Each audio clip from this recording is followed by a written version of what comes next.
इस क्वेश्चन का आंसर क्या आएगा, जल्दी से बताना एक बार। ऊपर वाला बंद करके आना रे, बंद कर दिया क्या? जयदेव, हाँ। आगे नेक्स्ट प्रश्न ये रहा आपके सामने, हवा में कितने प्रतिशत कार्बन डाइऑक्साइड होती है? आपने 0.03 याद कर रखा है, लेकिन अगर मान लो 0.03 ऑप्शन में नहीं है तो क्या करोगे फिर? हाँ, 4 करेंगे, बिल्कुल घबराने कहाँ दिक्कत है। 0.04%, ठीक है ना। देखो, वायुमंडल में गैसों का क्रम सबसे ज्यादा कौन सी गैस? नाइट्रोजन, कितने परसेंट? 78%, 78%। इसके बाद में कौन सी है? ऑक्सीजन, कितने प्रतिशत? लगभग 21%, 20.083 ऐसे होती है। उसके बाद में कौन सी गैस भाई? ऑर्गन, कौन सी होती है? Organ, 0.93% organ gas. उसके बाद में आती है कार्बन डाइऑक्साइड, ये आती है 0.03%। और उसके बाद में आती है शेष अन्य गैसें, शेष अन्य गैसें। ठीक, ये चार आपको बहुत ज्यादा इंपॉर्टेंट है, याद होनी चाहिए। ये चार इंपॉर्टेंट है, चारों का पता होना चाहिए। बताओ, नाइट्रोजन कितने प्रतिशत? 78। ऑक्सीजन 21%, आर्गन 0.93% और कार्बन डाइऑक्साइड 0.03%। याद रहेगा यहां तक? तो इस प्रश्न का सही उत्तर क्या आ जाएगा? Option number C. किसी कोई दिक्कत? ठीक है, आगे चलते हैं भाई।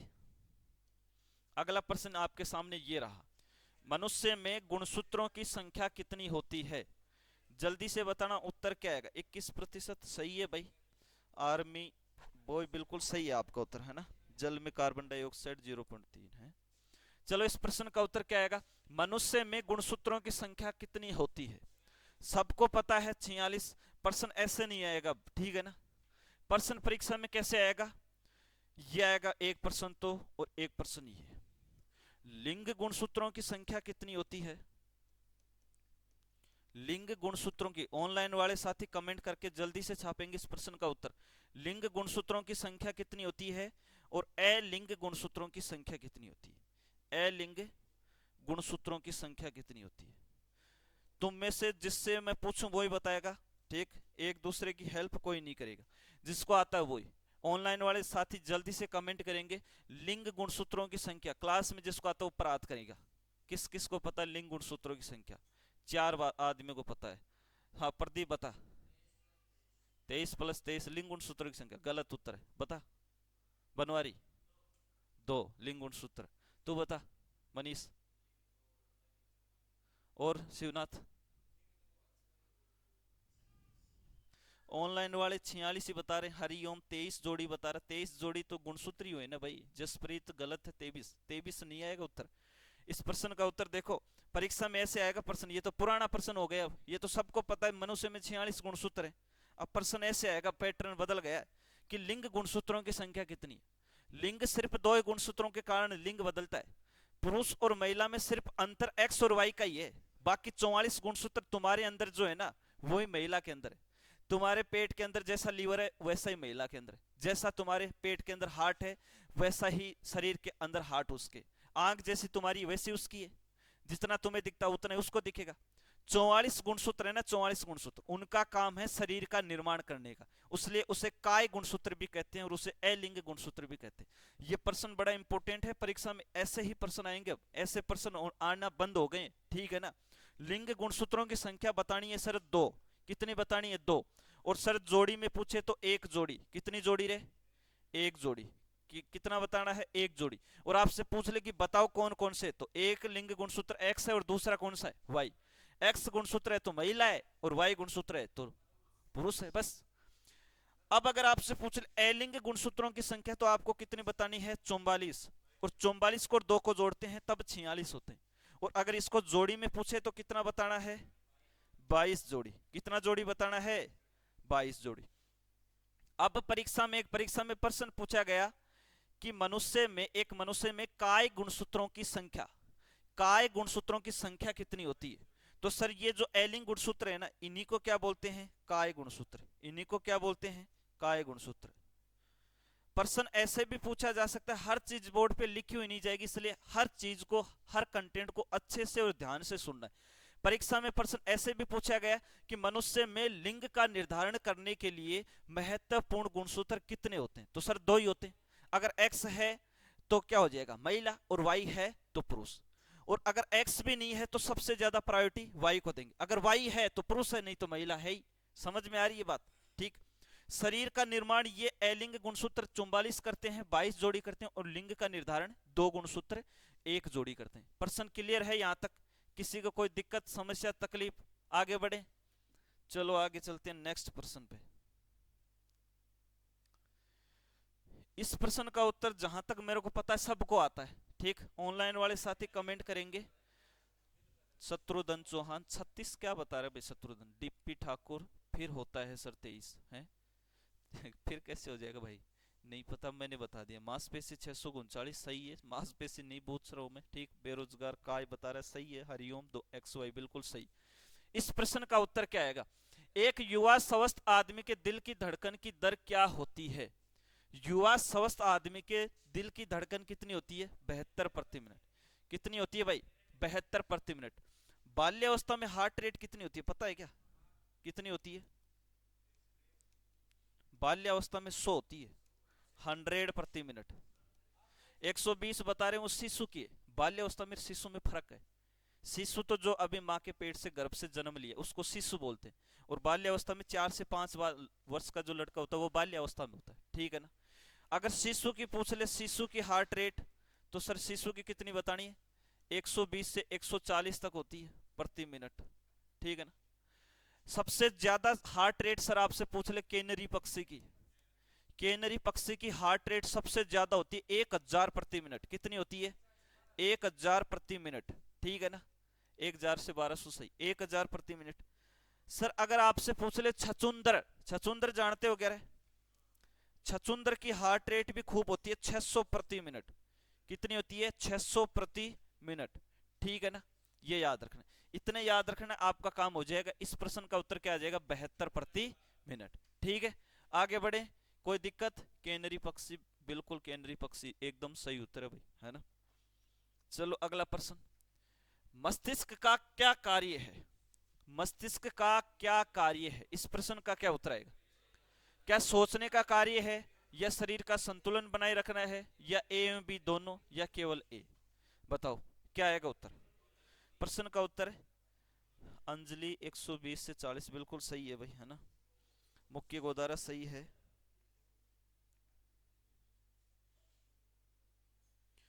और भी किसी का कोई उत्तर आ रहा है तो बताओ भाई। देखो इधर, मस्तिष्क का क्या कार्य होता है? क्या उत्तर आएगा आपका? सोचने का कार्य होता है, या शरीर का संतुलन बनाए रखने का, या ए एवं बी दोनों, या केवल ए? क्या उत्तर आएगा? इसका उत्तर आएगा ऑप्शन नंबर सी। क्या आएगा? Option number C. अब मैं आपसे ये नहीं पूछ रहा हूं, परीक्षा में प्रश्न पता क्या आएगा? प्रश्न आएगा परीक्षा में कि मनुष्य के मस्तिष्क के कौन से भाग में सूचना के केंद्र, स्मरण के केंद्र, यादाश्त के केंद्र, कौन से मस्तिष्क के कौन से भाग में पाए जाते हैं? स्मरण, यादाश्त, संतुलन, संतुलन नहीं, स्मरण और यादाश्त और सोचने समझने, इन सभी के केंद्र मस्तिष्क के कौन से भाग में पाए जाते हैं? किसको पता है? सर सोचने, समझने, यादाश्त और वाणी। सोचने, समझने, यादाश्त और वाणी। मैं अगर बोल पा रहा हूं तो मेरा प्राय मस्तिष्क काम कर रहा है, जिसको सेरिब्रम बोलते हैं। सोचने, समझने, यादाश्त और वाणी के केंद्र मस्तिष्क के कौन से भाग में? प्रे मस्तिष्क में। कौन से भाग में? प्रे मस्तिष्क में, ठीक। जो मस्तिष्क का कितना भाग होता है रे? 3/4 भाग होता है, ठीक है ना। लगभग 3/4 भाग तो मस्तिष्क का प्रे मस्तिष्क ही होता है, ठीक है ना। प्रे मस्तिष्क का ही दूसरा नाम क्या है? सेरिब्रम। क्या नाम है रे? सेरिब्रम, ठीक है ना। सारी बात बताऊंगा क्या। हाँ एक तो वो बता दूंगा।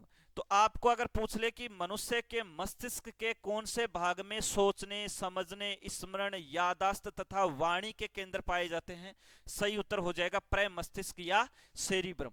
प्रे मस्तिष्क को ही इंग्लिश में क्या बोलते हैं? सेरिब्रम। ये बहुत ज्यादा इंपॉर्टेंट है, बहुत ज्यादा इंपॉर्टेंट है। परीक्षा में सीधा प्रश्न पूछा जाता है। एक पुरुष जो है वो साइकिल चलाना सीख जाता है, मोटरसाइकिल चलाना सीख जाता है, तो इसका मतलब क्या है, उसके कौन से मस्तिष्क के कौन से भाग का विकास हो चुका है? बताओ। मस्तिष्क के कौन से भाग का विकास हो चुका है? जब अपन पैदा हुए थे अपन सीधा खड़े होकर नहीं चले थे, ठीक है ना? कुछ दिनों तक तो रेंग कर चलते थे, सांप की तरह चलते थे कि नहीं? उसके बाद में धीरे धीरे खड़ा होकर सीखे, खड़ा होना सीखे। उसके बाद में जो एक गाड़ी ला के दी घर वाले, उस पर पीछे पीछे से घूमते थे। फिर धीरे धीरे खड़ा हुआ, फिर बैलेंस बनाना सीखा, उसके बाद में चलना सीखा, और आज धुआंधार भाग रहे हैं, ठीक है ना? तो शरीर के ऊपर संतुलन बनाना, ये जो है वो अनुमस्तिष्क का कार्य। शरीर का संतुलन बनाए रखना मस्तिष्क के अनुमस्तिष्क का कार्य। कौन से मस्तिष्क का? अनुमस्तिष्क का कार्य है। और बहुत ज्यादा कंफ्यूज होता है सेरिब्रम और सेरिबेलम में। इसको इंग्लिश में क्या बोलते हैं? सेरिबेलम। क्या बोलते हैं? सेरिबेलम। क्या बोलेंगे रे? सेरिबेलम। आप तो ये समझो कि आपका शरीर का बैलेंस, मैं खड़ा हूं तो मेरे शरीर का बैलेंस अनुमस्तिष्क ही बना रहा है। इसकी वजह से मैं आपके समक्ष खड़ा हूं, नहीं तो चुपचाप नीचे पड़ा रहता अगर ये काम नहीं करता। ये काम कब नहीं करता गुरुजी? जब आदमी जो है ब्यास आदमी थोड़ी थोड़ी लगा लेता है, ठीक, तब आदमी एकदम ढंग से खड़ा भी नहीं रह सकता, ऐसे ही हिलता रहता है। ऐसे करता है कि नहीं करता? क्यों? क्योंकि अनुमस्तिष्क काम करना बंद कर देता है, ठीक है ना? हाँ। अब देखो याद कैसे रखोगे? सर सेरिब्रम और सेरिबेलम में बहुत कंफ्यूज होता है, तो याद कैसे रखेंगे? देखो इसमें ब्रम रे आ रहा है और यहाँ पे प्रे आ रहा है, रे आ रहा है। याद कैसे रखोगे? याद करने का तरीका बता रहा हूं। इसमें देखो प्रे और इधर सेरिब्रम, रे आ रहा है, लेकिन इसमें रे रे वाला कोई लपड़ा है नहीं, ठीक? तो सेरिब्रम मतलब रे आ रहा है और इसमें प्रे, ठीक, रे आ रहा है कि नहीं आ रहा? ये लिंक करने का एक तरीका है, प्रे मस्तिष्क और सेरिब्रम, ठीक है ना? और अनुमस्तिष्क, और वैसे भी तुम्हें पता है अनुमस्तिष्क बड़ा नाम है और ये भी बड़ा नाम है, ठीक? इधर प्रे में रे आ रहा है, इधर सेरिब्रम में भी रे आ रहा है, इसलिए ऐसे अपन याद कर लेंगे। कोई दिक्कत है क्या? कोई दिक्कत नहीं। तीन भाग होते हैं, बिल्कुल सही बात है आपकी। सेरिबेलम बिल्कुल सही है भाई। बेरोजगार लड़का, आईडी का नाम बढ़िया चेंज कर, अब तेरे को रोजगार दिलाएंगे, है ना? चिंता मत कर, है ना? अब ऐसे लिख दे रोजगार लड़का, रोजगार दिला देंगे तेरे को। समझ में आ गया ये वाला प्रश्न? परीक्षा में एक प्रश्न आता है कि, और ये तो पूछा भी जा सकता है, ध्यान से इस प्रश्न को सुनना है। भारतीय सेना में एक जवान जब सेलेक्ट होकर भारतीय सेना में ट्रेनिंग के लिए जाता है तो उसको परेड सबसे ज्यादा करवाई जाती है। इसका क्या कारण? ऑप्शन नंबर ए, सुनना अच्छे से, प्रश्न अच्छे से सुनना। भारतीय सेना में एक जवान को परेड सर्वाधिक मात्रा में करवाई जाती है, इसका मुख्य कारण क्या है? ऑप्शन नंबर ए, भारतीय सेना में लड़ाई के लिए तैयार करना। ऑप्शन नंबर बी, दुश्मन सेना के लिए तैयार करना। ऑप्शन नंबर सी, हाइपोथैलेमस पे नियंत्रण करना। ऑप्शन नंबर डी, इनमें से कोई नहीं। हाइपोथैलेमस पे नियंत्रण करना, ठीक है ना? फौज में परेड इसलिए करवाई जाती है ताकि मनुष्य के मस्तिष्क के अंदर हाइपोथैलेमस वाला जो भाग है वो कंट्रोल में आ जाए। किस में आ जाए? कंट्रोल में आ जाए, ठीक? कंट्रोल में आएगा तो क्या होगा भाई? हाइपोथैलेमस का मुख्य कार्य क्या है? भावनाओं पर नियंत्रण करना। हाइपोथैलेमस का मुख्य कार्य क्या है? भावनाओं पर नियंत्रण करना। प्यार, प्रेम, ईर्ष्या, घृणा, द्वेष, तृप्ति, ये सारे के सारे केंद्र कहां पाए जाते हैं? हाइपोथैलेमस में। तुम अगर दुश्मन सेना के अगर इंसान को देखोगे वहां पे तुम भावनाओं में बह गए कि यार इसको मार दूंगा तो इसकी पत्नी का क्या होगा, इसके बच्चे का क्या होगा, वो तो भूखे मर जाएंगे। तो वो तो भूखे पता नहीं कब मरेंगे, तुम जरूर मरोगे उनसे पहले, ठीक? इसलिए भावनाओं पे नियंत्रण रखना बहुत जरूरी है। इसलिए फौज में परेड सर्वाधिक करवाते हैं। तो गुरुजी परेड का और हाइपोथैलेमस का क्या जुगाड़ है? सर हाइपोथैलेमस की जो नर्व सेल है ना वो एडी के अंदर पाई जाती है। हाइपोथैलेमस की जो नर्वस सेल है वो एडी में पाई जाती है, इसलिए आप देखना परेड करवाते टाइम पे एडी पे ज्यादा जोर रहता है।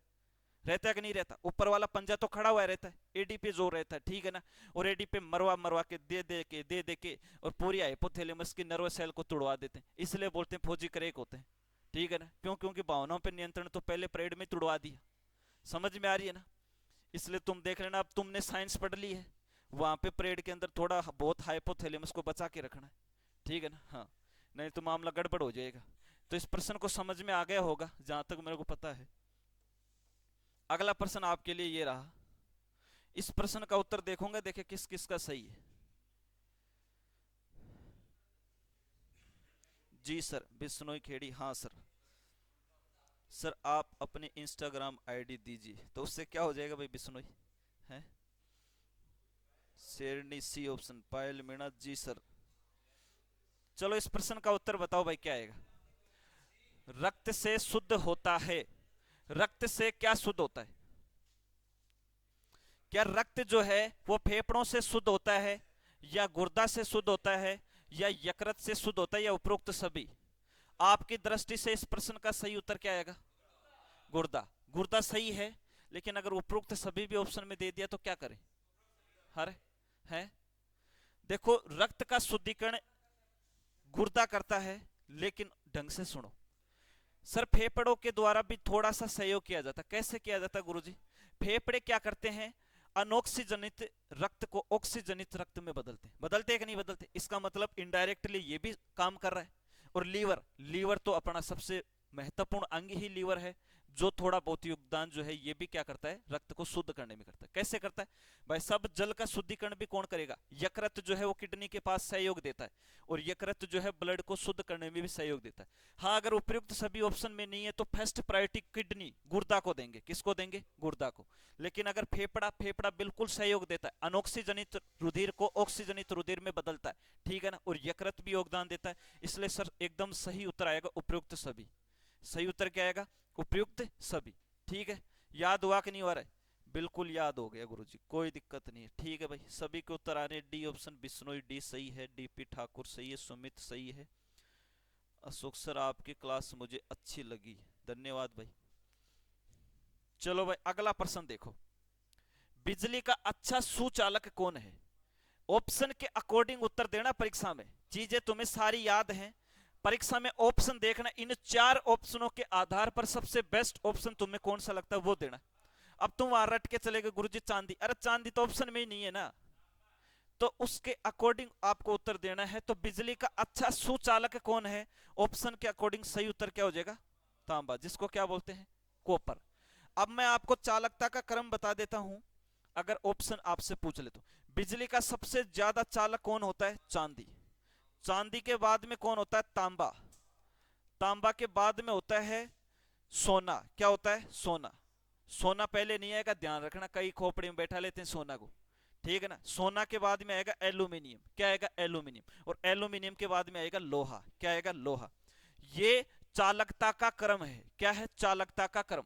सबसे पहले चांदी, उसके बाद में तांबा, उसके बाद में सोना, उसके बाद में एल्यूमिनियम, उसके बाद में लोहा, उसके बाद में लोहा। ये क्रम आपको पता होना चाहिए। नेक्स्ट प्रश्न पे चल रहा हूं। अगला प्रश्न आपके लिए, इस प्रश्न का उत्तर बताओ। यहां से मेरे को बहुत ज्यादा जानकारी आपको देनी है। सर मैं तो महान हूं, सभी मान है बिश्नोई, है ना।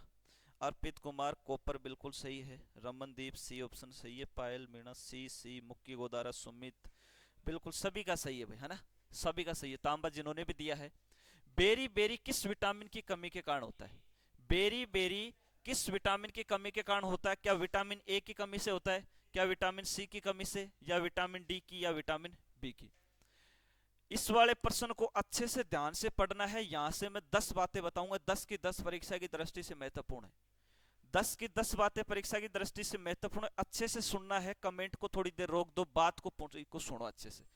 बेरी बेरी रोग सर विटामिन बी की कमी से होता है। लेकिन सर अगर ऑप्शन ऐसे आए कि B1, B2, B3 और B4, अगर यहां पे ऑप्शन ऐसे आ जाते B1 की कमी से, या B2 की कमी से, या B3 की कमी से, या B4 की कमी से, तब आपका सही उत्तर क्या होगा? तब आपका सही उत्तर होगा B1। क्या होगा? B1। अच्छे से एक एक बात को सुनना है। और उसको बंद कर दिया था क्या रे? देखो, इस प्रश्न का सही उत्तर क्या आ जाएगा? Vitamin B. अब देखो, विटामिन सबके बारे में एक एक बात बता रहा हूं। सबसे पहले इस उत्तर के बारे में बता रहा हूं। विटामिन बी के लिए अगर प्रश्न बनेगा तो इसका रासायनिक नाम, विटामिन बी का रासायनिक नाम थायमिन। ठीक, विटामिन बी का रासायनिक नाम थायमिन। विटामिन बी से अगर दूसरा प्रश्न बनेगा तो इसकी कमी से कौन सा रोग? बेरी बेरी रोग, जो प्रश्न में दे रखा। इससे अगर तीसरा प्रश्न बनेगा तो वो बनेगा, ये महत्वपूर्ण प्रश्न परीक्षा में आया हुआ, पोलिश्ड राइस में। कौन सा? पोलिश्ड राइस। पोलिश्ड राइस को हिंदी में बोल लेते हैं पोलिश किए हुए चावल। अगर चावल की पोलिश कर दी जाए तो कौन से विटामिन की कमी हो जाती है? तो पोलिश्ड राइस में विटामिन B1 की कमी होती है। कौन से विटामिन की? विटामिन B1 की कमी होती है। कि क्या होती है? कमी होती है। याद रहेगा क्या रहे? बिल्कुल याद रहेगा गुरुजी, बिल्कुल याद रहेगा। पोलिश्ड राइस में विटामिन B1 की क्या होती है? कमी होती है। B1 से पक्का इसके अलावा कोई प्रश्न नहीं बनेगा। इसके अलावा कोई प्रश्न बनेगा ही। सर ए से क्या क्या बन सकता है? बिल्कुल बन सकता है। ए से सबसे पहले इसका पूछेगा रासायनिक नाम, क्या होता है? रेटिनोल। विटामिन ए का रासायनिक नाम रेटिनोल। इसकी कमी से होने वाला रोग रतौंधी। कौन सा? रतौंधी। और जो है इसका सबसे अच्छा स्रोत गाजर। क्या है? गाजर। विटामिन ए का सबसे अच्छा स्रोत क्या है? गाजर। क्या है? गाजर। एक आजकल ट्रेंडिंग में प्रश्न चल रहा है जो सबको पता, गोल्डन राइस। कौन सा राइस रे? गोल्डन राइस में कौन सा विटामिन प्रचुर मात्रा में पाया जाता है? यह प्रश्न इस बार अब चल रहा है फिलहाल, ठीक है ना। गोल्डन राइस, सुनहरे चावल, हिंदी में क्या बोलेंगे? सुनहरे चावल। ठीक। सुनहरे चावल में कौन सा विटामिन पाया जाता है? सर सुनहरे चावल में विटामिन ए पाया जाता है प्रचुर मात्रा में। ठीक है, विटामिन ए प्रचुर मात्रा में पाया जाता है। ठीक। ऑनलाइन वाला देखेंगे विटामिन सी के लिए क्या प्रश्न पूछ सकता है? विटामिन सी तो अभी तक प्रतियोगी परीक्षाओं में सबसे ज्यादा बार पूछा गया प्रश्न है विटामिन सी। एकमात्र विटामिन सी है जो अम्ल भी है। विटामिन सी एकमात्र ऐसा विटामिन जो अम्ल भी है, क्योंकि इसका रासायनिक सूत्र ही क्या, रासायनिक नाम ही क्या? एस्कोर्बिक अम्ल। क्या है? एस्कोर्बिक अम्ल। ठीक। एस्कोर्बिक अम्ल, इसका रासायनिक नाम क्या है? एस्कोर्बिक अम्ल। विटामिन सी की कमी से होने वाला रोग कौन सा है? स्कर्वी। कौन सा? स्कर्वी। और इसके सबसे अच्छा स्रोत सबको पता है, आंवला। आंवला, नींबू, मौसमी संतरा। आंवला, नींबू, मौसमी संतरा और सभी खट्टे पदार्थ विटामिन सी के बहुत अच्छे स्रोत हैं। विटामिन सी के लिए 3 प्रश्न आते हैं सीधे के सीधे, जो सबको याद होते हैं। मैं लिखूंगा नहीं, ओरली बता रहा हूं, आपको याद रखने। कौन से विटामिन को गर्म करने पर विटामिन ए नष्ट हो जाता है? विटामिन सी। विटामिन सी को गर्म करने पर नष्ट हो जाता है। दूसरा प्रश्न सीधा पूछा जाता है, फल तथा सब्जियों को धोने पर कौन सा विटामिन ए नष्ट हो जाता है? Vitamin C. तीसरा प्रश्न, मूत्र के दौरान कौन से विटामिन का उत्सर्जन होता है? Vitamin C. ठीक। चौथा प्रश्न आपको क्या पूछेगा? विटामिन सी का रासायनिक नाम और क्या हो गया? कमी से रोग। ठीक है। अगला है विटामिन डी। आपसे परीक्षा में प्रश्न आएगा कि कौन से विटामिन को हार्मोन भी कहा जाता है? विटामिन डी को। विटामिन डी को हार्मोन भी कहा जाता है। क्या कहा जाता है? हार्मोन भी कहा जाता है। विटामिन डी जो है इसका रासायनिक नाम क्या है? कैल्सीफेरोल। क्या है? कैल्सीफेरोल। कैल्सीफेरोल इसका रासायनिक नाम है। विटामिन डी की कमी से होने वाला रोग रिकेटस रोग। कौन सा रोग? रिकेटस रोग। और धूप का विटामिन किसे कहते हैं? विटामिन डी को कहते हैं। विटामिन डी को। इतनी जानकारी अगर इस प्रश्न से आपको आती है, पता है, तो परीक्षा में आने वाला प्रश्न बिल्कुल भी आपका गलत नहीं होता। ठीक है। रिकेटस, मैंने क्या बताया कि कौन से विटामिन को हार्मोन भी कहा जाता है? Vitamin D. विटामिन डी याद रखना। आपसे पूछ ले कि एंटीऑक्सीडेंट विटामिन कौन कौन से, कौन बताएगा? एंटीऑक्सीडेंट विटामिन, ऑनलाइन वाले साथी कमेंट करेंगे एंटीऑक्सीडेंट विटामिन कौन कौन से होते हैं। सर मिल्क में कौन सा अम्ल होता है? मिल्क के अंदर अम्ल बताएंगे भाई तेरे को, है लैक्टिक अम्ल होता है। ठीक है ना। दही के अंदर भी होता है लैक्टिक अम्ल। ठीक। और भी कोई है क्या? स्कर्वी, रतौंधी, बिल्कुल आपके सही कमेंट आ रहे हैं। जो मैं आपसे पूछ रहा हूं उस प्रश्न का उत्तर दें। मैं आपसे पूछ रहा हूं कि कौन से विटामिन को एंटीऑक्सीडेंट विटामिन भी कहते हैं? एंटीऑक्सीडेंट का दूसरा नाम आता है प्रतिऑक्सीकारक विटामिन। इसी का तीसरा नाम आता है संक्रमण रोधी विटामिन। अर्थात ऐसे विटामिन, कैसे विटामिन? ऐसे विटामिन जिनकी जिनकी मात्रा अगर आपके शरीर के अंदर खूब है ना, तो आपको कोई रोग हो ही नहीं सकता। संक्रमण रोधी विटामिन का मतलब यह है कि उनकी अगर मात्रा आपके शरीर के अंदर है तो आपको कोई रोग हो ही नहीं सकता। एंटीऑक्सीडेंट विटामिन में सबसे पहला है महत्वपूर्ण ए, उसके बाद में सी और उसके बाद में ई। ए, सी और ई कौन कौन से हैं? ए, सी और ई याद रखना। विटामिन ए, सी और ई ये क्या है? Antioxidant vitamin. परीक्षा में पूछा जा चुका है, अच्छी प्रतियोगी परीक्षा में यहां से प्रश्न आ गए। ठीक है ना, कि कौन से विटामिन को एंटीऑक्सीडेंट विटामिन या संक्रमण रोधी विटामिन या प्रतिऑक्सीकारक विटामिन कहा जाता है। कैसे याद रखेंगे गुरुजी? बहुत सरल है और आसान तरीका है। एसी किससे चलती है? AC electricity. इलेक्ट्रिसिटी मतलब बिजली। एसी किससे चलेगी? बिजली से तो चलेगी। तो एसी चलती है इलेक्ट्रिसिटी से। विटामिन ए, सी और ई क्या है? Antioxidant vitamin. ऐसे याद रख लेंगे भाई। ठीक। हाँ, मिल्क का पीएच मान 6.4 सही है भाई। गुरुजी मैथ का चैप्टर बाई चैप्टर लाइए ना, हाँ लाएंगे भाई, सारे लाएंगे। शाम को मैथ का सेशन रहता है 9:15 बजे।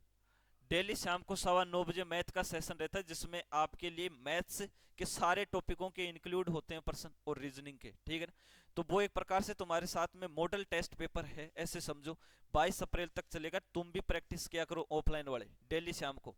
बहुत महत्वपूर्ण प्रश्न है, उनको ढंग से किया करो शाम को। और मैथ तो तुम्हें ज्यादा से ज्यादा निकालनी है, क्योंकि तुम्हारे नंबरों का स्कोर मैथ से ही होगा। मैथ के अंदर तुम पूरे के पूरे सही करके आओगे, क्योंकि मैथ का पेपर बड़ा इजी आता है आर्मी में, ठीक। रीजनिंग के प्रश्न तुम सारे कर दोगे, साइंस के प्रश्न तुम आसानी से कर दोगे 14-15 तक, ठीक है ना। जीके के अंदर क्या होता है कि अपार है जीके, अपन परफेक्ट कह नहीं सकते, लेकिन जिसका 10 से 12 स्कोर है, बहुत बढ़िया स्कोर है जीके में, ठीक है ना।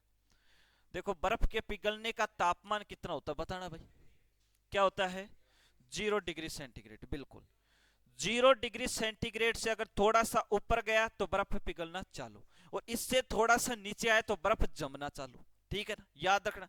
0 डिग्री सेंटीग्रेड से ऊपर गए तो बर्फ पिघलना चालू, और इससे जस्ट नीचे गए तो बर्फ जमना चालू हो जाती। तो यहां पे लिखूंगा पिघलना। क्या? पिघलना। अगर 0 डिग्री सेंटीग्रेड से तापमान ऊपर चला गया तो पिघलने लग जाएगी, और इससे कम आया तो जमने लग जाएगी। क्या हो जाएगी? जमने लग जाएगी। ये सर 100 डिग्री सेंटीग्रेड क्या है? पानी के उबलना, पानी का उबलना। पानी कितने डिग्री सेंटीग्रेड पे उबलता है? हाँ, 100 डिग्री सेंटीग्रेड पे, ठीक है। 4 डिग्री, ये कोई महत्वपूर्ण नहीं है, 4 डिग्री सेंटीग्रेड बड़ा महत्वपूर्ण है। जल का असामान्य प्रसार कितने डिग्री सेंटीग्रेड पर होता है? 4 डिग्री सेंटीग्रेड पर, है ना। और जल का सर्वाधिक घनत्व भी क्या होता है? 4 डिग्री सेंटीग्रेड। 4 डिग्री सेंटीग्रेड जल का असामान्य प्रसार, याद रखना। जल का असामान्य प्रसार, असामान्य प्रसार 4 डिग्री सेंटीग्रेड। याद रहेगा कि नहीं? बिल्कुल याद रहेगा, बिल्कुल। आगे चलें, क्या रहे हैं? असामान्य प्रसार का मतलब होता है 4 डिग्री सेंटीग्रेड पर, है ना, जल असामान्य प्रसार दर्शाता है। 0 डिग्री सेंटीग्रेड से 4 डिग्री सेंटीग्रेड तक एक बार क्या होगा? उसके घनत्व में वृद्धि होगी, उसके बाद में 4 डिग्री सेंटीग्रेड से ऊपर घनत्व में कमी होने लग जाएगी। तो असामान्य प्रसार दर्शाता है, ठीक है। आगे चलते हैं नेक्स्ट प्रश्न पे। एक परमाणु के नाभिक में क्या होता है? ये सबको पता है। इस प्रश्न का उत्तर क्या आएगा? पानी का बॉयल होना, बिल्कुल सही है ना। सर मेरे आधार कार्ड में फिंगरप्रिंट नहीं आ रहे, तो ये गुरुजी बताएंगे तेरे को, है ना। एक परमाणु के नाभिक में क्या होता है? क्या इलेक्ट्रॉन और न्यूट्रॉन होता है, या प्रोटॉन और न्यूट्रॉन, या इलेक्ट्रॉन और प्रोटॉन, या केवल न्यूट्रॉन? परमाणु के नाभिक में देखो सर, ये क्या है? परमाणु। ये क्या है? परमाणु। परमाणु के चारों ओर आवारा कौन है? इलेक्ट्रॉन, जो चक्कर लगा रहा है। और परमाणु का ये क्या है? नाभिक। और सर नाभिक के अंदर दो आदमी बैठे रहते हैं, प्रोटॉन और न्यूट्रॉन, ठीक। प्रोटॉन और न्यूट्रॉन। तो ऑप्शन नंबर सी क्या हो जाएगा? Right answer. परमाणु के नाभिक के अंदर क्या होता है? प्रोटॉन और न्यूट्रॉन, ठीक है। अब देखो यहां पे एक प्रश्न याद रख लेना, एक तो ये ट्रिक याद रख लेना।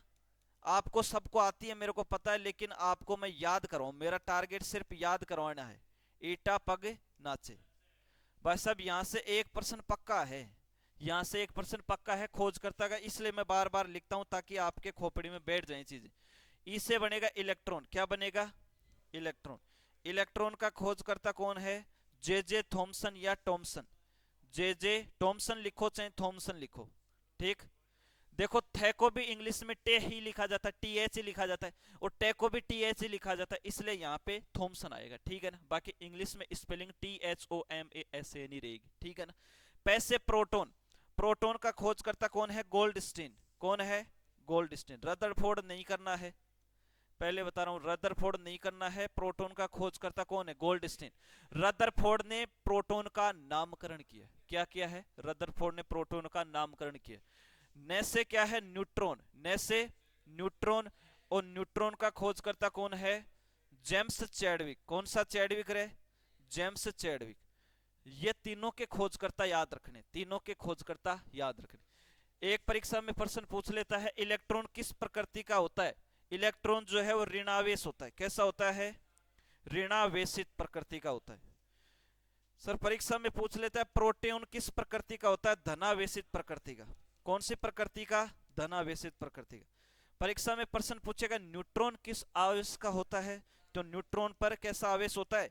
उदासीन। न्यूट्रॉन पे कैसा आवेश होता है? उदासीन। याद रहेगी? इतनी जानकारी आपको याद रहेगी कि नहीं रहेगी इस प्रश्न से रिलेटेड? वीडियो को दोबारा से देखना, अगर ढंग से चीजों को याद करना, पकड़ना है, नोट्स बनाने, तो ठीक है ना? यहां तक आपको बातें क्लियर है कि नहीं? एक खोजकर्ता और याद रखना जो आर्मी में ही पूछा जा चुका है, पॉजिट्रॉन। पॉजिट्रॉन का खोजकर्ता आर्मी में पूछा जा चुका है, कार्ल एंडरसन। कौन सा एंडरसन रहे? Karl Anderson. तो एंडरसन से आप याद रख लेना। एंडरसन ने किसकी खोज की है? पॉजिट्रॉन की खोज की। पॉजिट्रॉन जरूर से याद रखें, ठीक है ना? पॉजिट्रॉन की खोज एंडरसन। नेक्स्ट प्रश्न पे चलते हैं। हाँ बता। हाँ, वो उसमें नहीं, वो उसमें आता है, ठीक, परमाणु के कक्षक में आते हैं, उसमें कक्षक होते हैं K L M N N। ऐसे K के अंदर 2 हैं, L के अंदर 8 हैं, ऐसे 2n²। किसी भी परमाणु के अधिकतम इलेक्ट्रॉनों की संख्या 2n² से ज्ञात की जाती है, ठीक है? कक्षक होते हैं K L M N ऐसे। फिर n का मान 1 रखेंगे, 1 का स्क्वायर 1, और 2 गुणा 1 तो 2। तो पहले कक्षक, वो अलग कक्षक हैं। S P D F वो कक्षक हैं, वो अलग हैं, ठीक, ब्लॉक होते हैं, तो S block, D block, F block, P block, ठीक, वो ब्लॉक हैं, ठीक।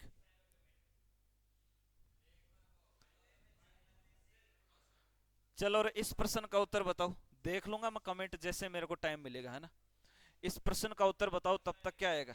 इसका उत्तर क्या आएगा? हाँ, देखो, एक का कमेंट आया कि लेक का मतलब झील होता है, झील में नीचे का पानी क्यों नहीं जमता? झील में नीचे का पानी जो है उसका टेम्परेचर 4 डिग्री सेंटीग्रेड रहता है, याद रखना अच्छे से। सर्दियों में झीलों का पानी नीचे से इसलिए नहीं जमता क्योंकि नीचे का जो पानी है उसका टेम्परेचर 4 डिग्री सेंटीग्रेड रहता है। इसलिए ही परीक्षा में एक प्रश्न और पूछा जाता है कि सर्दियों में झीलों के अंदर ऊपर जो है बर्फ जम जाती है, उसके बावजूद भी क्या नहीं होता? मछलियां मरती नहीं है। बहुत बार क्लास में जिक्र हो चुका है, क्योंकि नीचे का जो जल है उसका टेम्परेचर 4 डिग्री सेंटीग्रेड रहता है, जिसके कारण सर्दियों में मछलियां नीचे रहती हैं, जिसके कारण मरती नहीं है। ऊपर ऊपर का पानी जमता, इसी को बोलते हैं जल का असामान्य प्रसार, ठीक है? चलो, इस प्रश्न का उत्तर बताओ भाई। लोहे में जंग लगना क्या है? लोहे में जंग लगना रासायनिक परिवर्तन का उदाहरण है, सबको पता है। ये प्रश्न बार बार इसलिए लेके आ रहा हूं क्योंकि ये प्रश्न पूछे जा चुके हैं, तुम फिर भी गलत करके आते जाते हो परीक्षा में। गलत नहीं करना, अच्छे से। इस प्रश्न से एक प्रश्न और पूछा जाता है, और वो क्या पूछा जाएगा? लोहे में जंग लगने पर, यह प्रश्न पूछा जा चुका है, इसी प्रश्न के ऑप्शन लिख रहा हूं। प्रश्न बाद में बोलूंगा, पहले ऑप्शन लिख रहा हूं। ऑनलाइन वाले कमेंट करेंगे, तुम्हें जिसको आता है वो ऊपर हाथ करेगा, ठीक? जिसको भी आता है वो ऊपर हाथ करेगा।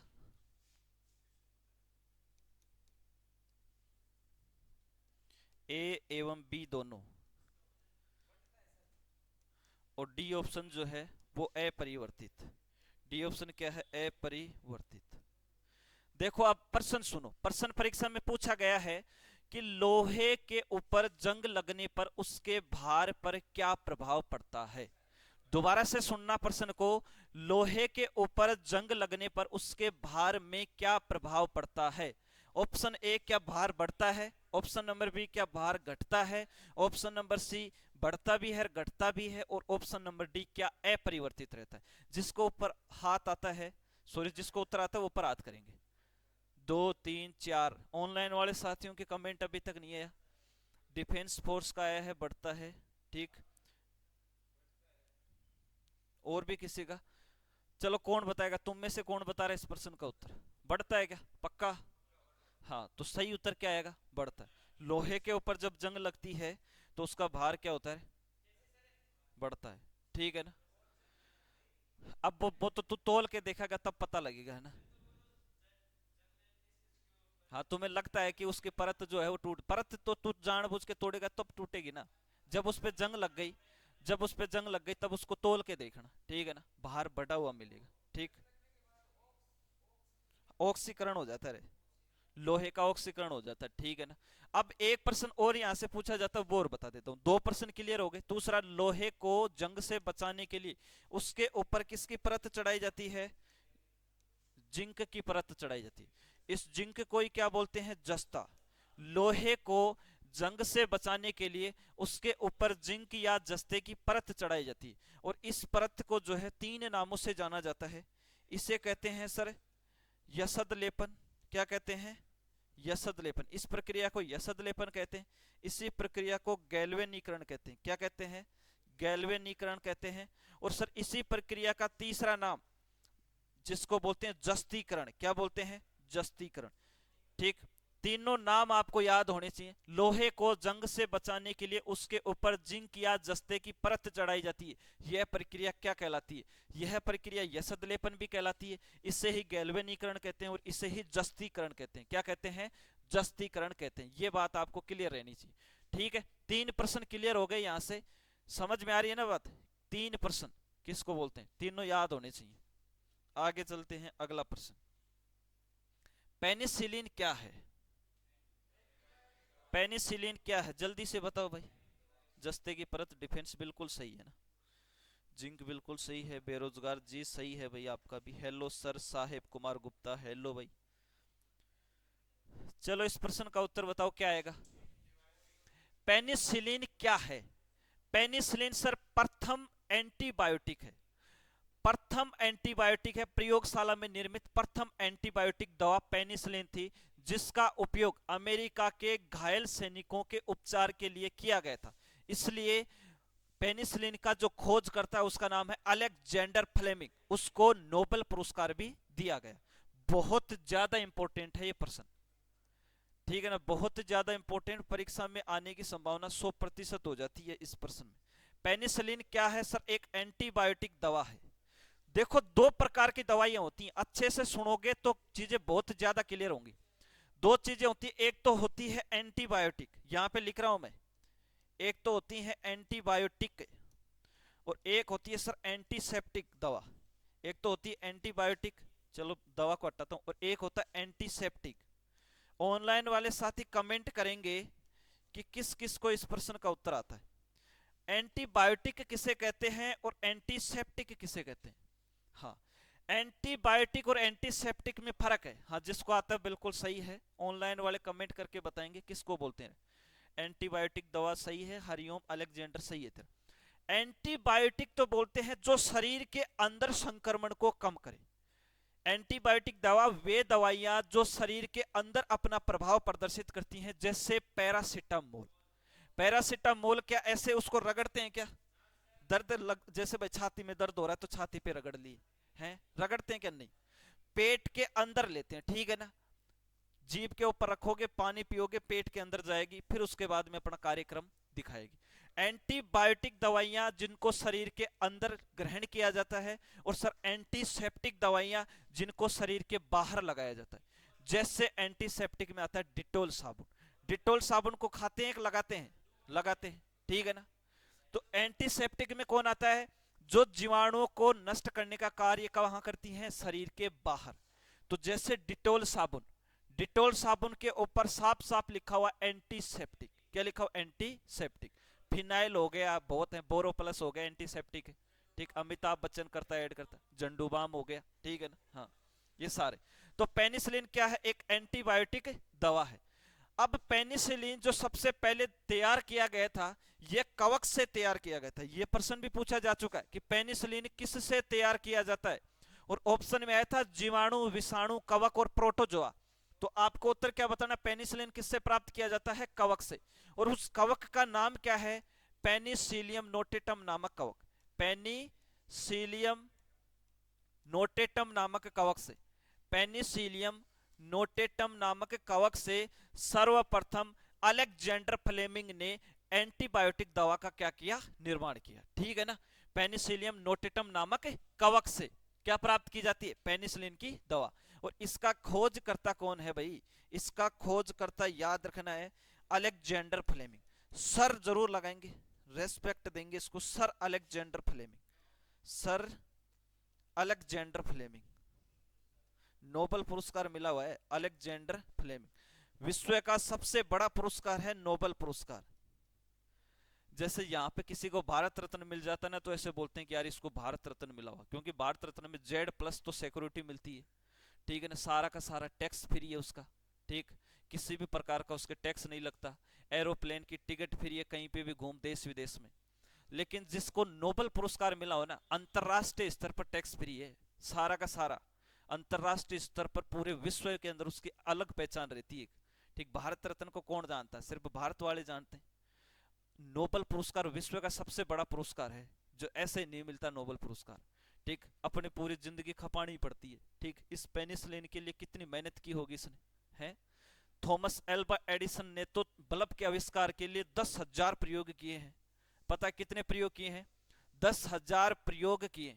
शादी हो रही थी उधर थॉमस एल्वा एडिसन की, ठीक, तो फेरों के अंदर दुल्हन को नहीं बुला रहे थे, दुल्हन तो पहले बैठी थी, बोल रहे तो था थॉमस अल्फा एडिसन को बुलाओ।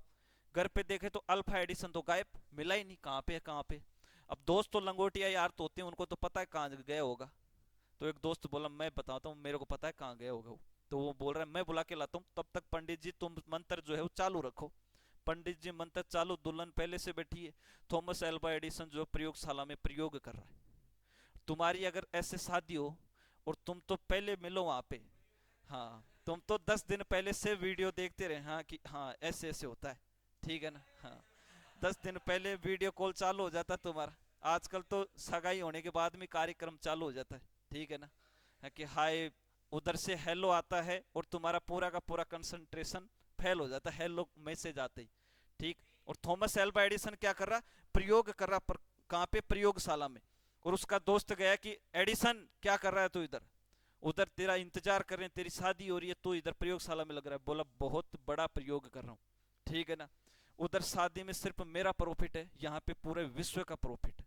ठीक, उसके प्रॉफिट की वजह से तो आज अपन डिजिटल क्लास ले पा रहे हैं, लाइटें जल रही हैं, है नहीं तो थॉमस एल्वा एडिसन नहीं होता तो प्रकाश का आविष्कार ही नहीं हुआ होता, अपन अंधेरे में जी रहे होते, पता ही नहीं लगता रात को क्या हो रहा है, ठीक है ना।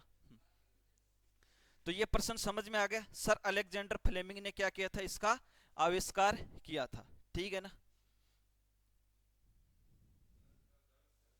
आगे चलें क्या, चलो भाई आगे। मानव शिशु के शरीर में कितनी हड्डियां होती हैं? मानव शिशु के शरीर में कितनी हड्डियां होती है, जल्दी से बताना भाई ऑनलाइन वाले साथी, कमेंट करके। क्या आएगा? बेरोजगार लड़का बोल रहा दिल की बात कह दी सर है, अच्छा सर कोई और कर देते। जय श्री कृष्णा सुरेंद्र, जय श्री कृष्णा, नहीं तो अगरबत्ती के दीपक से पढ़ते। अच्छा चलो कोई दिक्कत नहीं। मानव शिशु के शरीर में कितनी हड्डियां होती हैं, कमेंट करके बताएंगे जल्दी से। इस प्रश्न का उत्तर क्या आएगा? क्या 206 होती हैं या 270 या 234 या 305? देखो 305, हालांकि मैंने आपको कितना बता रखा है 306, लेकिन भाई साहब 306 ऑप्शन में नहीं है तो किसको प्रायोरिटी देंगे? 305। लेकिन आपको आगे से याद रखना है शिशु में हड्डियों की संख्या कितनी होती है? 306। और सर वयस्क में हड्डियों की संख्या कितनी होती है? वयस्क मतलब एडल्ट, 206। सीधा याद रह जाएगा, 100 कम कर देना है। कितना कम कर देना है? 100। शिशु में हड्डियों की संख्या 306, वयस्क में हड्डियों की संख्या 206। कुछ महत्वपूर्ण हड्डियों की संख्या में लिख रहा हूं जो परीक्षा में बार बार पूछी जा चुकी। सर सबसे महत्वपूर्ण और इंपोर्टेंट जो पूछी जा चुके हैं, खोपड़ी। किसकी? खोपड़ी। खोपड़ी में पूछा जा चुका कि खोपड़ी में हड्डियों की संख्या कितनी होती? आंख बंद करके याद रखना, 29 होती हैं। कितनी होती हैं? 29। खोपड़ी में हड्डियों की संख्या 29 होती है। आपसे पूछ ले कपाल में हड्डियों की संख्या, कपाल में हड्डियों की संख्या कितनी बतानी? 8। हालांकि पूरी 206 मैं बता सकता हूं, लेकिन अभी टाइम नहीं है, सिर्फ महत्वपूर्ण बता रहा हूं। खोपड़ी में पूछे जा चुके हैं 29, बहुत ज्यादा इंपॉर्टेंट है। कपाल में हड्डियों की संख्या 8 होती है, याद रखना है। कपाल के बाद में आपको हाथ और पैर, हाथ में पूछ ले चाहे पैर में पूछ ले, दोनों के अंदर कितनी होती है? 60 होती है। दोनों में कितनी होती है? 60। स्पेशल सिर्फ पर्सन में लिख के दे, एक हाथ में हड्डियों की संख्या तो 30 बतानी है और एक पैर में हड्डियों की संख्या तो 30 बतानी, ठीक है ना। लेकिन अगर सिर्फ ऐसे दे हाथ में हड्डियों की संख्या, तो उसमें दोनों हाथ काउंट होते हैं, 30 और 30 60, ठीक है ना। तो हाथ और पैर में हड्डियों की संख्या 60, कपाल में 8, खोपड़ी में 29। ये 3 जरूर याद रखें, ठीक है ना। आगे चलो, ठीक, आगे चलो। तो इस प्रश्न का सही उत्तर 305। एक अगर आपसे पूछ ले मांसपेशियों की संख्या, मसल्स की संख्या, मांसपेशियों की संख्या होती है सर कितनी? 306 नहीं 639, कितनी होती है 639। कैसे याद रखेंगे, 6 और 3 कितना होता है 9 होता है। मांसपेशियां मसल्स की संख्या कितनी होती है 639। देखो अगर आपसे पूछ ले, अब मैं कितना लिखूंगा बोर्ड पे सीधा बता रहा हूं, आपसे पूछ ले मानव शरीर की सबसे लंबी हड्डी, उत्तर क्या आएगा सर, उत्तर आएगा फीमर। ऑनलाइन वाले साथी एक बार कमेंट रोक के सारी बातें ध्यान से सुने, 5 मिनट में 20% बता रहा हूं ओरली। मानव शरीर की सबसे लंबी हड्डी पूछे तो फीमर। मानव शरीर की सबसे मजबूत हड्डी पूछे तो कौन सी, मैंडिबल। ये वाली जो हड्डी है ना, ये जबड़े की हड्डी मैंडिबल सबसे मजबूत हड्डी। मानव शरीर की सबसे छोटी हड्डी कान के अंदर स्टेपिज, कौन सी है स्टेपिज। अब बात करेंगे किसकी, मांसपेशियों की, किसकी मांसपेशियों की। मानव शरीर की सबसे लंबी मांसपेशी, मानव शरीर की सबसे लंबी मांसपेशी कुल्ले की मजबूत है, ठीक, लंबी नहीं, सबसे लंबी मांसपेशी होती है जांग की मांसपेशी जिसका नाम है सार्कोरियम। सार्कोरियम जांग की मांसपेशी है जो सबसे लंबी मांसपेशी। अरे देखो तुम खुद यहां से लेके यहां तक है, ठीक है ना। कुल्ले की मांसपेशी सबसे मजबूत मांसपेशी है जिसका नाम है ग्लूटियस मैक्सिमस। अरे किताब ये कोई ऑथेंटिक किताब थोड़ी, एनसीईआरटी की बुक में देखना, ठीक, कोई गाइड में तुम पढ़ लिया ऐसे बोल रहे हो, ठीक है ना, 10 टीचरों से पढ़ रखा तब तुम्हें बताया है, ठीक है ना। सबसे लंबी मांसपेशी सार्कोरियम है, एनसीईआरटी की बुक में मैं दिखा दूंगा, ठीक है ना। और सबसे मजबूत पूछे तो कौन सी है, ग्लूटियस मैक्सिमस कुल्ले की मांसपेशी। आपसे पूछे सबसे सक्रिय मांसपेशी तो आइरिस की मांसपेशी। मानव शरीर की सबसे सक्रिय मांसपेशी तो आइरिस की मांसपेशी। आंख की देखो, तुम्हें पता है कि आंख के अंदर अगर मच्छर भी जाने वाला होता है तो पलकें तुरंत झपकती हैं, झपकती हैं कि नहीं। आइरिस की मांसपेशी सबसे सक्रिय मांसपेशी। सर सबसे व्यस्त मांसपेशी पूछ ले, सबसे व्यस्त मांसपेशी, सबसे व्यस्त मांसपेशी हृदय की मांसपेशी जिसको बोलते हैं कार्डियक मसल्स। कार्डियक मसल्स हृदय की मांसपेशी सबसे व्यस्त मांसपेशी। और आपसे पूछ ले सबसे मजबूत मांसपेशी, ये जबड़े की मांसपेशी जिसका नाम है मेससेटर, क्या नाम है मेससेटर। और सबसे छोटी मांसपेशी पूछ ले तो कान के अंदर स्टेपिया, कौन सा पिया, स्टेपिया, याद रहना, ठीक। इतनी बात याद है तो परीक्षा में प्रश्न गलत होने का चांस 0% हो जाता है, ठीक है ना। इस प्रश्न का उत्तर बताएंगे सभी साथी। नेक्स्ट क्लास जीके की होगी 9:20 पर, है ना, नेक्स्ट क्लास जीके की होगी। सूर्य का प्रकाश पृथ्वी पर पहुंचता है, ऑप्शन के अकॉर्डिंग सही उत्तर क्या आएगा 8 मिनट। सही उत्तर क्या आएगा 8 मिनट। और अगर ऑप्शन में आपको एग्जैक्ट डाटा मैं बताऊं तो सूर्य का प्रकाश पृथ्वी तक पहुंचने में 8 मिनट और 20 सेकंड का समय लेता है। 8 मिनट और 20 सेकंड का समय लेता है। और अगर सिर्फ सेकंड में पूछे तो 8 मिनट को सेकंड में बदलो और 20 को जोड़ दो तो सर 500 सेकंड, 500 सेकंड। सूर्य का प्रकाश पृथ्वी तक पहुंचने में 8 मिनट 20 सेकंड का समय लेता है। अगर ऑप्शन टोटल सेकंड में हो तो 500 सेकंड उत्तर बताना है, और मिनट में हो तो 8 मिनट 20 सेकंड, और 20 सेकंड ऑप्शन में नहीं दे रखा, सिर्फ मिनट में, तो सही उत्तर क्या हो जाएगा 8 मिनट में। यहां तक बात क्लियर है कि नहीं रहे, ये वाला प्रश्न समझ में आया कि नहीं आया, बिल्कुल आ गया गुरुजी, आगे बढ़ो। एक बात और बता देता हूं, प्रकाश की चाल सर्वाधिक किस में होती है, प्रकाश की चाल सर्वाधिक किस में होती है, निर्वात में। यहां पे लिख देता हूं प्रकाश की सर्वाधिक चाल, प्रकाश की सर्वाधिक चाल किस में होती है, निर्वात में। प्रकाश की सर्वाधिक चाल तो किस में होती है, निर्वात में। और कितनी होती है, 3 गुणा 10 की पावर 8, 3 गुणा 10 की पावर 8 मीटर प्रति सेकंड, 3 गुणा 10 की पावर 8 मीटर प्रति सेकंड प्रकाश की चाल होती है किसमें, निर्वात में। आपसे पूछ ले प्रकाश की सबसे कम चाल किसमें होती है, ठोसों में। ठोसों में क्या होती है सबसे कम चाल, प्रकाश की सबसे कम चाल, प्रकाश की सबसे कम चाल किसमें होती है, सबसे कम चाल किसमें होती है, ठोसों में। प्रकाश की सबसे कम चाल किसमें होती है, ठोसों में, जिसको क्या बोलते हैं सॉलिड बॉडी। सॉलिड बॉडी नहीं बोलेंगे, सिर्फ सॉलिड बोलेंगे, क्या बोलेंगे सॉलिड। ठोसों के अंदर प्रकाश की चाल क्या होती है, सबसे कम। लेकिन इसका उल्टा कर देना ध्वनि का हो जाएगा, रटने की जरूरत नहीं है। ध्वनि में सर अगर आपसे पूछे कि ध्वनि में सर्वाधिक चाल, तो सर ध्वनि में सर्वाधिक चाल होती है ठोस में, ठीक है ना। तुम्हें पता है, सीधा सा उदाहरण है भाई साहब, जैसे ये एक तो कागज है और एक बोतल है, दोनों को गिराऊंगा ध्वनि कौन से ज्यादा निकलेगी, तुम खुद बताओ। बोतल को गिराऊंगा ध्वनि ज्यादा आएगी, ध्वनि क्या है, ठोस है इस कागज के बजाय, इस कागज के बजाय ध्वनि क्या है, ठोस। लेकिन अब तुम मेरे को ये बताओ, इस बोतल को और लोहे के बर्तन को गिराऊं, अब बताओ ध्वनि ज्यादा किस में आएगी? लोहे के बर्तन में आएगी, सीधी सी बात है, क्योंकि लोहे का बर्तन इससे ज्यादा ठोस है। समझ में आ रही है?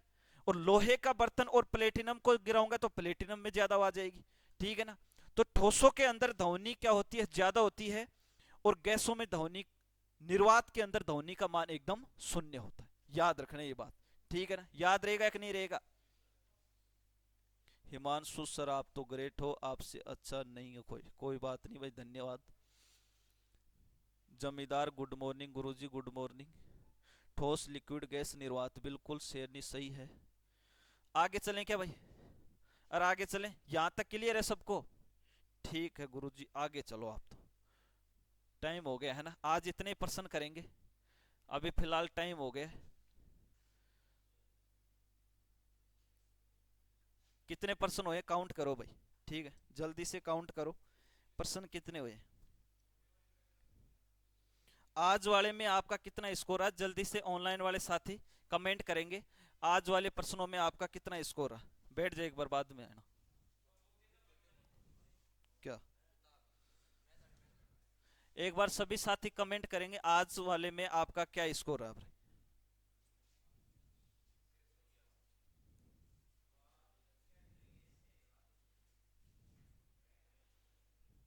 आज वाले में क्या स्कोर है आपका, वो जल्दी से बताना भाई। थैंक्स सर, बहुत सुंदर, धन्यवाद जसप्रीत, थैंक्स सर जी। आज वाले में क्या स्कोर है भाई? शिवनाथ फोन निकाल देख, एक शायरी सुनाएंगे आज तुम्हें।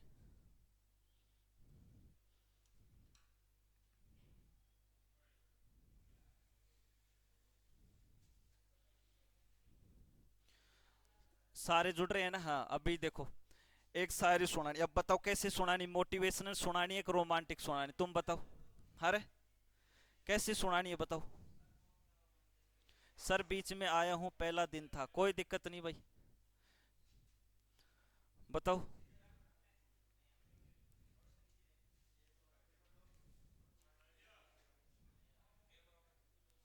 सुना दे क्या, कैसी सुनानी है बताओ। एक गलत था भाई, कोई दिक्कत नहीं, सर मैं लेट हो गया, कोई दिक्कत नहीं। हाँ सी के बिश्नोई, मैंने तेरा कमेंट पढ़ लिया है भाई। कश्मीर में सर्दी नहीं होती तो मुंबई में गर्मी में नहीं होती, और हम भी घर जाके हर त्योहार मनाते अगर हमारी जिस पे वर्दी नहीं होती। तो वर्दी लेनी है ना, पहले वर्दी लेनी, उसके बाद में ये वाली सही रहेगी। क्यों? सर मैं तो अब देखूंगा, गलत आया हूँ, कोई दिक्कत नहीं भाई।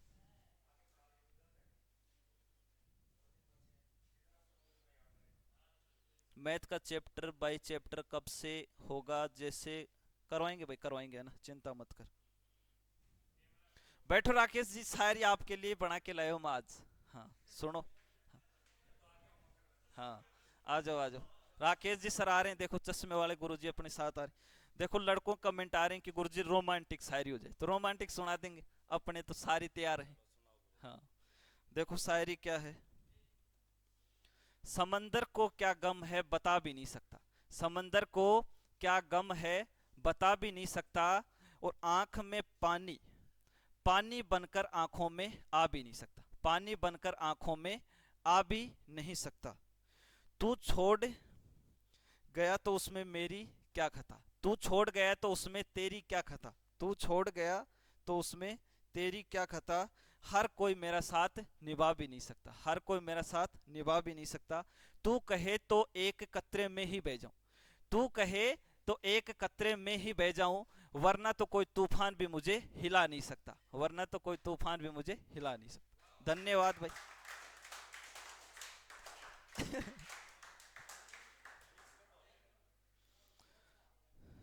गुरुजी हम आपके बहुत बड़े फैन हो गए। धन्यवाद भाई। बिश्नोई वाह वाह, धन्यवाद, सभी का स्वागत है। अब आगे चलें क्या, कितने बजे तक लेनी है? हैं राकेश जी, कितने बजे तक लेनी है? ठीक, 15 मिनट और चलेगी अपनी क्लास, उसके बाद में छोड़ेंगे, है ना? सर इससे तो बढ़िया गणित की क्लास ले लो हैं। सी के बिश्नोई, बेरोजगार सर, गर्लफ्रेंड की याद आ गई, किसी की याद नहीं आई भाई, है ना? नाइस सर, सर ने ए गया, देखो रे।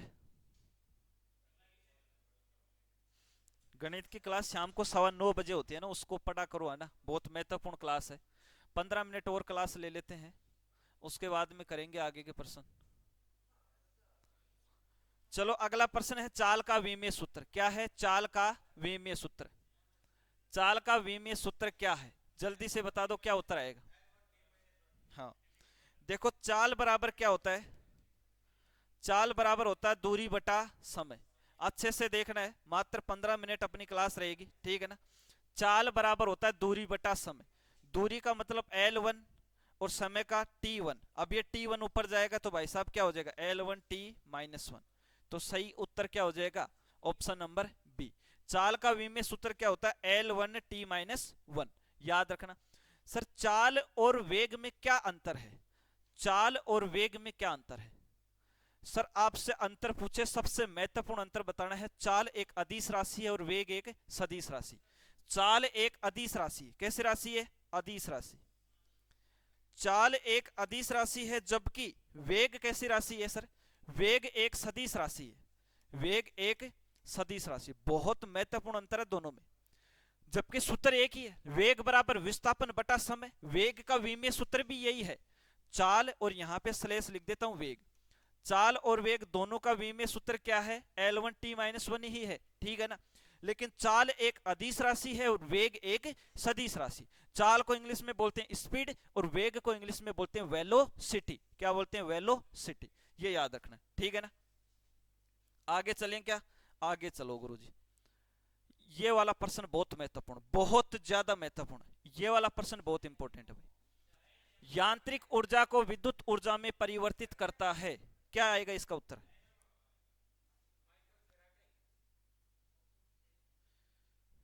वेग एक सदिश राशि, बिल्कुल सही है, ठीक। दिशा का अंतर है, बिल्कुल ये भी सही है, ठीक है ना।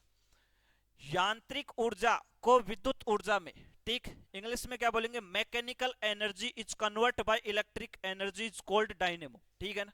मैकेनिकल एनर्जी मतलब यांत्रिक ऊर्जा, is change by electric energy, विद्युत ऊर्जा में कन्वर्ट हो गई, और उसको क्या बोलेंगे, डायनेमो। क्या बोलेंगे, डायनेमो। डायनेमो को ही जनरेटर बोलेंगे, डायनेमो को ही जनरेटर में। अरे अपन ब्याह शादी में जनरेटर लगाते कि नहीं लगाते? तो जनरेटर से क्या पैदा होती है, बिजली। जनरेटर क्या होता है, ट्रैक्टर के कनेक्ट होता है, और ट्रैक्टर से क्या होता है, जनरेटर की मोटर घूमती है बैंकर, ठीक। और जनरेटर के अंदर मोटर घूमती है, यांत्रिक ऊर्जा जो है उसमें धीरे धीरे किसमें बदलती रहती है, विद्युत ऊर्जा में। और ब्याह शादी में आपने देखा होगा डायनेमो या जनरेटर। बहुत इंपॉर्टेंट प्रश्न है, बहुत याद रखना। डायनेमो या जनरेटर पूछ ले तो यांत्रिक ऊर्जा को विद्युत ऊर्जा में। इसके ऑप्शन भी बड़े इंपॉर्टेंट है सर। माइक्रोफोन है ना, माइक्रोफोन, ये जो मैं लगा रखा हूं ना, ये वाला यंत्र माइक्रोफोन है। क्या है, ये माइक्रोफोन है। माइक्रोफोन क्या कर रहा है, ये तो तुम कॉमन सेंस से बता सकते हो। जो मैं बोल रहा हूं वो कौन सी ऊर्जा है, ध्वनि ऊर्जा। जो मैं बोल रहा हूं वो कौन सी ऊर्जा है, ध्वनि ऊर्जा। और ये ध्वनि ऊर्जा ये वाला तार से कनेक्ट होके, ये तार जो है लैपटॉप से जुड़ा हुआ है। तो ध्वनि ऊर्जा लैपटॉप से जुड़ा हुआ है ये, और लैपटॉप इसको किस में कन्वर्ट कर रहा है, बिजली में। और बिजली को क्या बोलते हैं, विद्युत। तो भाई साहब माइक्रोफोन क्या करता है, ध्वनि ऊर्जा को विद्युत ऊर्जा में, ध्वनि ऊर्जा को विद्युत ऊर्जा में कन्वर्ट करने का कार्य कर रहा है। कौन सी ऊर्जा में, विद्युत ऊर्जा में कन्वर्ट करने का काम कौन कर रहा है, माइक्रोफोन। अब एक और बच गया, विद्युत सेल। विद्युत सेल क्या कर रहा है, रासायनिक ऊर्जा को विद्युत ऊर्जा में। रासायनिक ऊर्जा, chemical energy is convert by electric energy. रासायनिक ऊर्जा को किस में कन्वर्ट कर रहा है, विद्युत ऊर्जा में। कौन सी ऊर्जा में, विद्युत ऊर्जा में। कौन कन्वर्ट कर रहा है, विद्युत सेल। कौन कन्वर्ट कर रहा है, विद्युत सेल। ये भी याद रह जाएगा, बिल्कुल याद रहेगा। अरे फोन वोन बंद रखो भाई। तो इस प्रश्न का उत्तर क्या हो जाएगा, यांत्रिक ऊर्जा को विद्युत ऊर्जा में, डायनेमो, इसी को क्या बोलेंगे, जनरेटर, ठीक। एक आता है विद्युत मोटर। क्या आता है, विद्युत मोटर। विद्युत मोटर में क्या याद रखोगे, ये बताओ। विद्युत मोटर में क्या याद रखना है सर, विद्युत मोटर, विद्युत नाम से स्पष्ट हो रहा, विद्युत ऊर्जा को कौन सी में, विद्युत ऊर्जा को यांत्रिक ऊर्जा में। बिल्कुल इसका उल्टा कर देंगे, ठीक।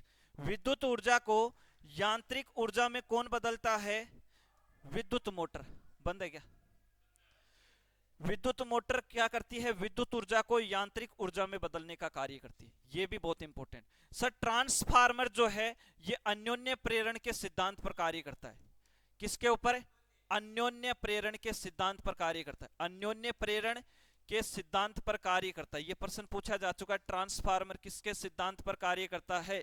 अन्योन्य प्रेरण के सिद्धांत पर कार्य करता है। ठीक, अब अन्योन्य प्रेरण 11वीं क्लास में आता है, तुम्हारे सिलेबस का नहीं है, सिर्फ याद कर लेना कि अन्योन्य प्रेरण के सिद्धांत पर कार्य करता है।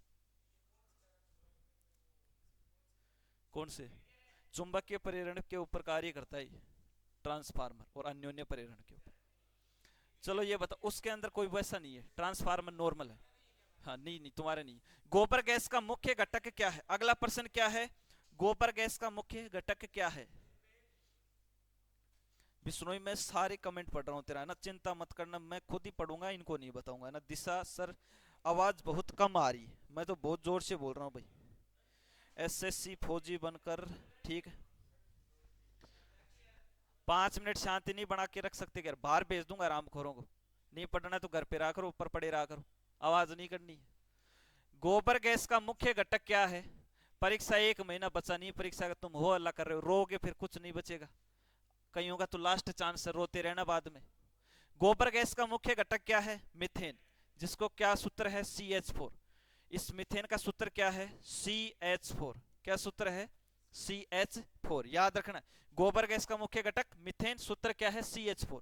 इस मीथेन के लिए मैं हमेशा 3-4 बातें बता रहा हूं, फिर बताऊंगा, क्योंकि बार बार बताऊंगा तो ही याद रहेंगी, नहीं तो भूल जाओगे फिर से। मीथेन जो है सर, पहली बात, किस गैस का मुख्य घटक है? मीथेन। सबसे पहले CNG, कंप्रेस्ड नेचुरल गैस, संपीड़ित प्राकृतिक गैस का मुख्य घटक कौन सा है? मीथेन। सर दूसरा इसके बारे में याद रखना है, गोबर गैस का मुख्य घटक, गोबर गैस का मुख्य घटक भी क्या है? मीथेन गैस है। तीसरा याद रखना है सर, दलदली तथा आर्द्र भूमि वाले क्षेत्रों में, दलदली या आर्द्र भूमि वाले क्षेत्रों में, आर्द्र भूमि वाले क्षेत्रों में क्या होता है? मीथेन गैस का रिसाव होता है। चौथा सर, मीथेन के लिए याद रखना है आपको, खदानों में होने वाले विस्फोट, खदानों में होने वाले विस्फोट, खदानों में होने वाले विस्फोट, लिख लिया करो आराम खोरो, याद नहीं है तो।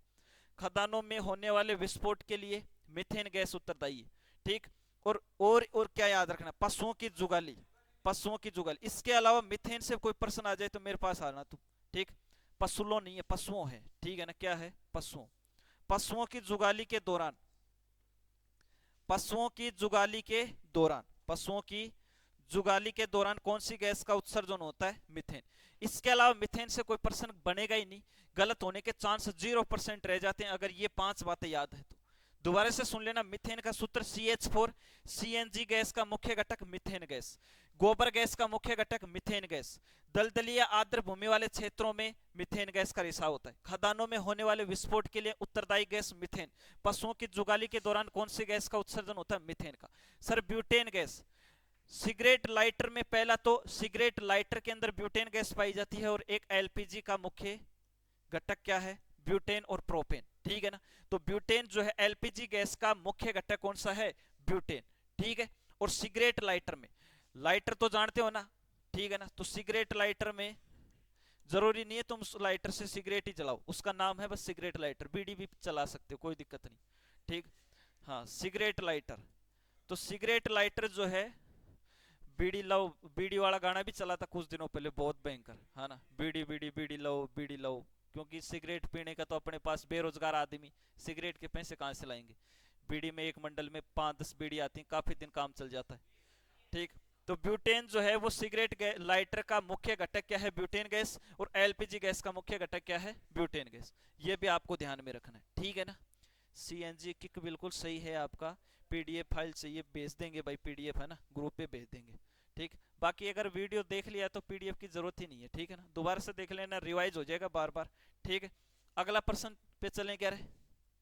टाइम क्या हो गया? 9:30, ठीक। अभी 4 मिनट और है, ठीक है ना, एक प्रश्न और कर लेंगे, और ये प्रश्न भी महत्वपूर्ण है। कैल्शियम कार्बोनेट का रासायनिक सूत्र क्या है? किस किस का तो ऊपर याद करेगा, सिर्फ बताएगा नहीं किसी को। ऑनलाइन वाले साथी कमेंट करेंगे जल्दी से, इस प्रश्न का उत्तर किस किस को आता है, ऊपर याद करेंगे जल्दी से। हाँ सुरेश चौधरी बता, क्या है उत्तर आएगा? है वो कौन सा? वो आता है आजकल, टाई की जगह आता है छोटा सा लगाने वाला, उसको बोलते हैं बो। जानते हो क्या बो? देखा है क्या आजकल? कोट पैंट के अंदर जो है वो टाई की जगह एक छोटा सा आता है ऐसे तितली का तरह, उसको बोलते हैं बो, है ना? सही में बो ही बोलते हैं उसको। हाँ, तो इस प्रश्न का उत्तर क्या आएगा? हाँ, कैल्शियम कार्बोनेट का रासायनिक सूत्र क्या है? CaCO3। इस प्रश्न के लिए बहुत महत्वपूर्ण बात बता रहा हूं, क्या सर? CaCO3 जो है इसी को क्या बोलते हैं? चूना पत्थर। इसे क्या बोलते हैं? अरे चूना पत्थर। चूना पत्थर का सूत्र क्या है? CaCO3। इसे क्या बोलते हैं? संगमरमर। कौन सा मरमर? संगमरमर का सूत्र क्या है? Calcium carbonate. क्या है? Calcium carbonate. सर ये जो है ये कोई काम का नहीं तुम्हारा। NaHCO3 ये किसका है? कौन से किसका सूत्र है ये? मीठा सोडा का। किसका सूत्र है? मीठा सोडा को दूसरा नाम क्या है रे? Banking soda. क्या सोडा? Banking soda. भूल गए? आराम करो, तुम्हारे तो कुछ याद नहीं है रे। भूल के भूल रहे हो कैसे हो तुम? धीरे धीरे चमनप्राश नहीं खा रहे? अरे बादाम वादाम खाओ। मीठा सोडा या बैंकिंग सोडा का सूत्र क्या है? NaHCO3। इसका रासायनिक नाम है सोडियम हाइड्रोजन कार्बोनेट या सोडियम बाई कार्बोनेट। किसका सूत्र है? मीठा सोडा या बैंकिंग सोडा, दोनों एक ही बात है। अगला है NH4Cl।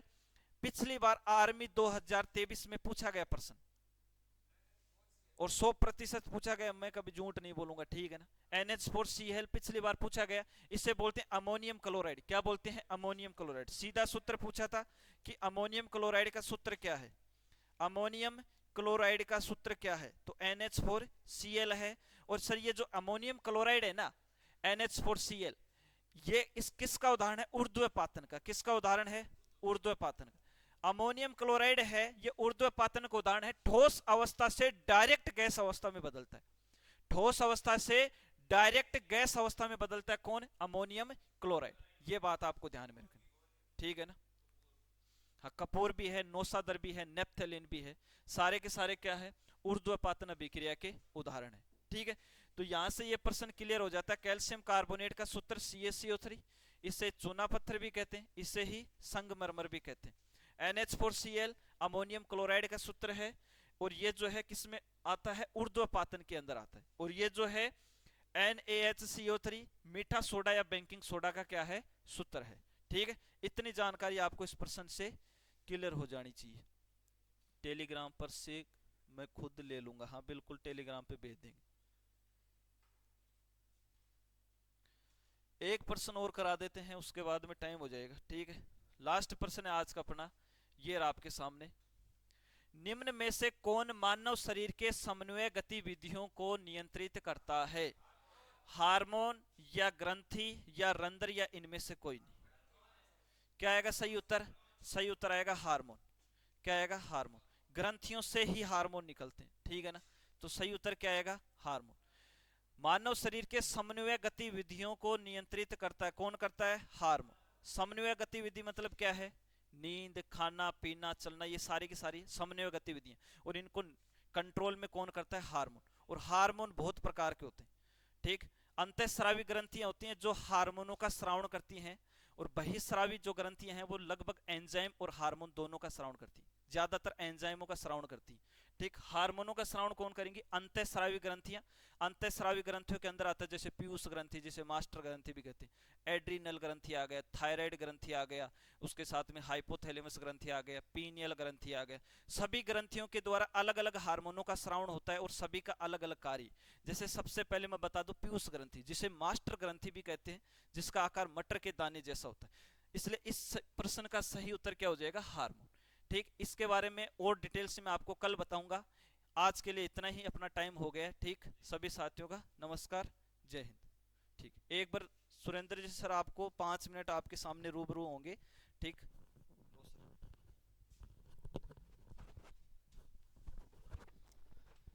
हाँ भाई दोस्तों, कैसे हो आप लोग? हैं? अच्छे हो सब? एक तो तुम साथ में नोट्स लिखते बहुत कम हो बेटा, सुनने से नहीं, जहां आपको लिखना चाहिए वो डाउट्स आप जरूर लिखें। अगर आप नहीं लिखोगे तो आप उस्ताद को कैसे पूछ सकते हो? क्लास यहाँ अच्छी चल रही है? हाँ भाई, ऑनलाइन वाले बच्चों, गुड मॉर्निंग, कैसे हो आप सब लोग? ठीक हो? आशा करूंगा कि आप परिवार के साथ अच्छे हैं।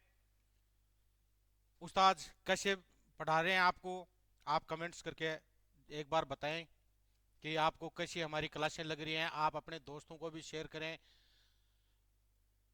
शेयर के साथ साथ में बेल आइकॉन बटन को आप नहीं दबा रहे हो, जो कि आपके पास नोटिफिकेशन नहीं पहुंचता है। सब्सक्राइब कर लिया आपने चैनल को, लेकिन कई बच्चों के पास मैसेज आते हैं, सर हमारे पास नोटिफिकेशन नहीं आ रहा। नोटिफिकेशन नहीं आने का कारण यही है कि आपने बेल आइकॉन को नहीं दबाया है, और बेल आइकॉन नहीं दबाया है इसलिए आपके पास नोटिफिकेशन नहीं आता है। तो आप सब्सक्राइब के साथ साथ में और बेल आइकॉन को भी दबाएं। मैं जो ऑनलाइन देख रहे हैं उन बच्चों से छोटी सी रिक्वेस्ट, मान लो आप बेटे अगर फौजी बनना है तो अपना थोड़ा सा समय घर से बाहर निकल के दें।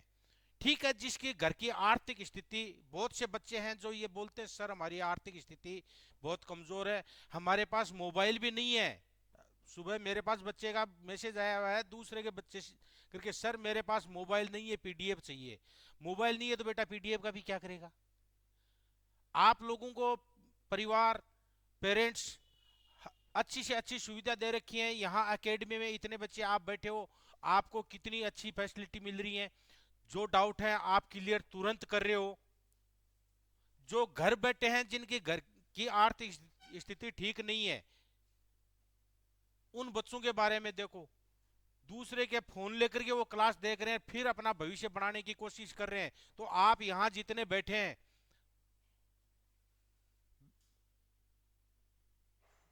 माँ बाप ने जो 2 रुपए खर्च किए आपके ऊपर, बेटा इस